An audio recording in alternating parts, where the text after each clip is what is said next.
Assalamualaikum warahmatullahi wabarakatuh. Selamat malam pemirsa. Tim redaksi Aceh TV kembali hadir menyampaikan informasi merakyat dan aktual dari Tanah Rencong dalam program Seputar Aceh. Bersama saya Jufrizal, berikut liputannya untuk Anda.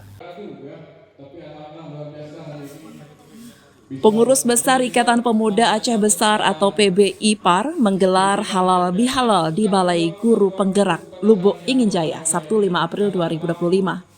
Kegiatan ini pemirsa dihadiri Bupati Aceh Besar Syekh Muharram, Wakil Bupati Dr. Andes Syukri Ajalil, anggota DPRA dan DPRK, tokoh masyarakat serta berbagai elemen masyarakat Aceh Besar.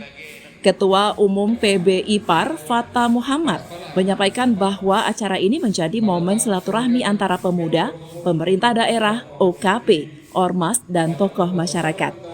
Ia mendorong pemuda untuk bangkit, kreatif, dan adaptif terhadap perkembangan teknologi. Kami sebagai pengurus PBIPAR sangat mengharapkan ya, semua OKP juga saling bersinergi, saling berkolaborasi dengan Bapak Bupati yang baru untuk sama-sama membangun Aceh Besar yang lebih baik di masa yang akan datang. Isme itu artinya kecintaan.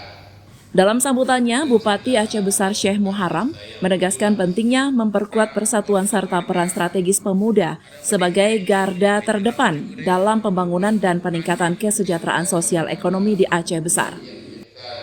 Terima kasih. Alhamdulillah hari ini kita sudah duduk halal bihalal bersama dengan segenap tokoh kepemudaan tergabung dalam IPAR, Ikatan Pemuda Aceh Raya, Aceh Raya yang luar biasa.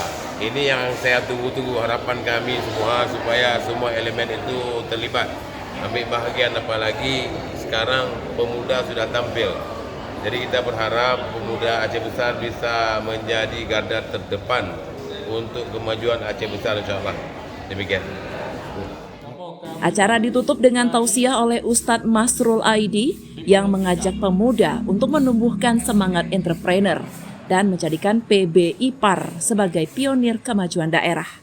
Dari Aceh Besar, Tim Liputan Aceh TV melaporkan.